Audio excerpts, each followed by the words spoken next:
Ça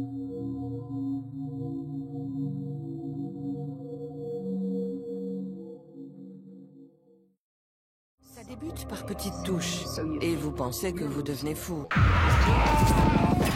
Si vous n'y faites pas attention, ça s'atténue.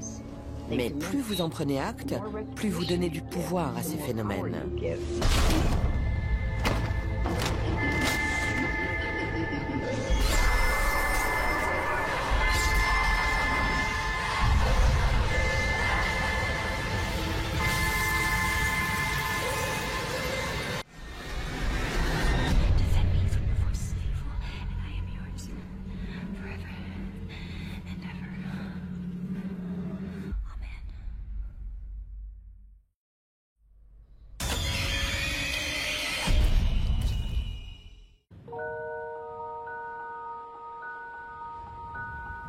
En 1906, dans la petite ville de Natal en Afrique du Sud, vivait une jeune orpheline de 16 ans du nom de Clara Hermana Selley. De religion catholique, la jeune fille fréquentait l'école de la mission Saint-Michel depuis ses 4 ans et les religieuses la décrivaient comme une enfant normale avec une grande joie de vivre. Cependant, depuis sa dernière communion, Clara Hermana changea brusquement de comportement. Son confesseur, le père Erasmus Horner, la trouvait morose, triste et de plus en plus agressif. Au mois de juillet 1906, la jeune fille alla trouver le père Erasmus pour lui avouer une bien étrange confession. Elle lui affirmera s'être vouée corps et âme au service de Satan.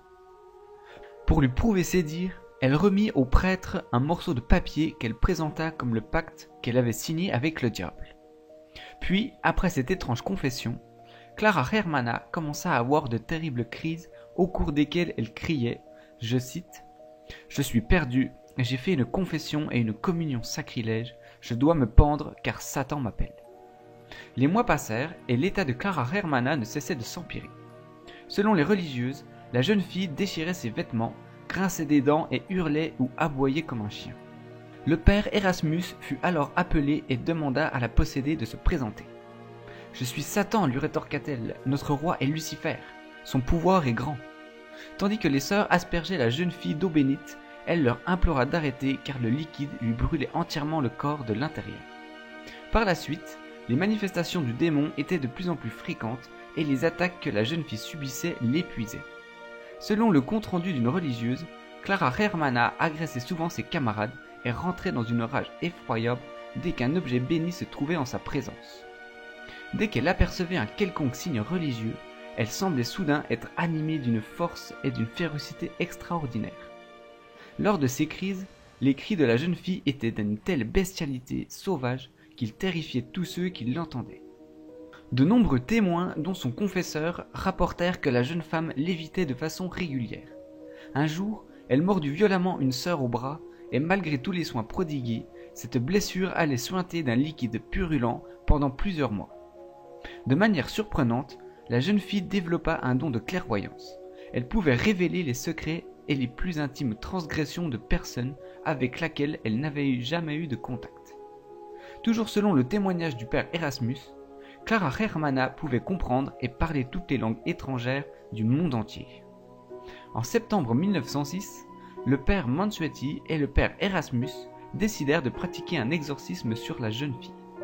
Dans un premier lieu, elle tenta d'étouffer le père Mansuetti avec son étole. Les heures passèrent et le diable ne désirant pas quitter le corps de Clara, les deux hommes décidèrent de continuer et recommencer leur rituel le lendemain matin à la première heure. Au cours de cette nouvelle cérémonie et devant l'insistance des hommes de Dieu, le démon s'écria d'une voix stridente, je cite, « Je dois quitter Hermana, il ne m'est pas permis de rentrer dans une autre personne car je dois retourner en enfer. » La jeune fille lévita un court instant, puis le calme revint. Après 2 longues journées de combat, les prêtres déclarèrent que la jeune fille ne se trouvait plus sous l'influence du diable. Clara Hermana redevint alors joyeuse et insouciante. Cependant, elle mourut en mars 1913, emportée par la tuberculose à l'âge de 23 ans.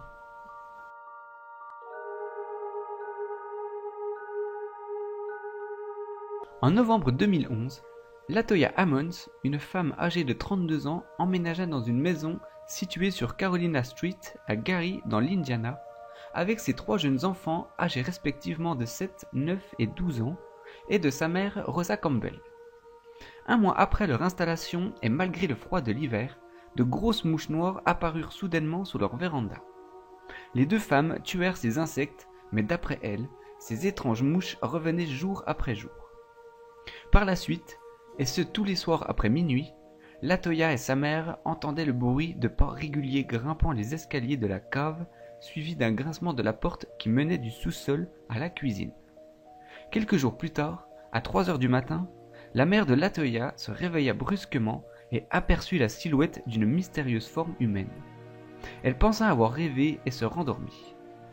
Mais le lendemain matin, les 2 femmes découvrirent de larges empreintes humides sur le plancher de bois.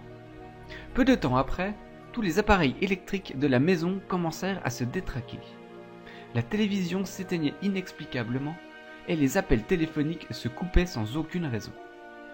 Dans la nuit du 10 mars 2012, à 2 heures du matin, alors que les 2 femmes étaient avec un groupe d'amis, l'un d'eux aperçut la fille de Latoya assise sur son lit, totalement immobile.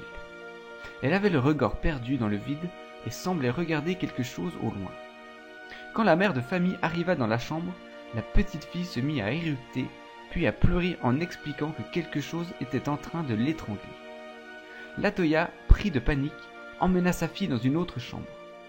Mais à peine avait-elle déposé sa petite fille sur le lit que le corps de celle-ci se mit à léviter au milieu de la pièce et brusquement, une mystérieuse force propulsa la fillette sur le sol.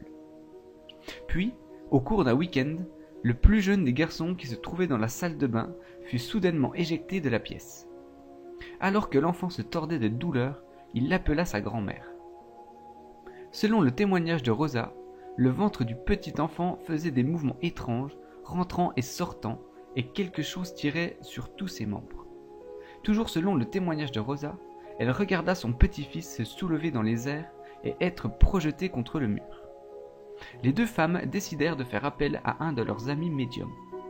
Après avoir visité les lieux, celui-ci leur expliqua que cette maison était infestée de démons et leur conseilla vivement de quitter les lieux, elle et ses enfants.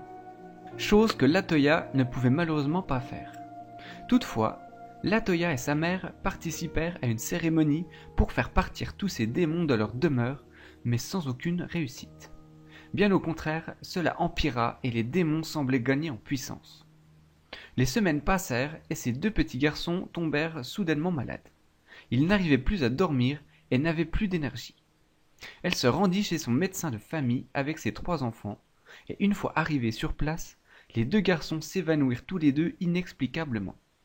Les enfants furent conduits à l'hôpital de Gary, où ils se réveillèrent un peu plus tard. L'un des aumôniers de l'hôpital appela le père Michael Maginot et lui demanda d'effectuer un exorcisme sur un petit enfant âgé de 9 ans. En l'occurrence, il s'agissait du fils de Latoya. Le prêtre resta sceptique en premier temps, mais décida de s'entretenir avec la famille quelques jours après. Même si les manifestations semblaient accabler les enfants, il était persuadé que c'était Latoya qui était réellement possédé par un démon. Le père Maginot décida alors d'effectuer un exorcisme mineur qui nécessite aucun accord de l'église.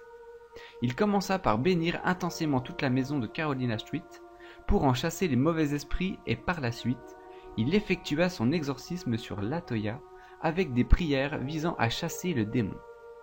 Après le rituel, les jours passèrent mais rien n'avait changé. La femme semblait toujours être possédée. Le prêtre demanda alors à Latoya d'essayer de retrouver le nom du démon qui la tourmentait afin de pouvoir mieux le combattre.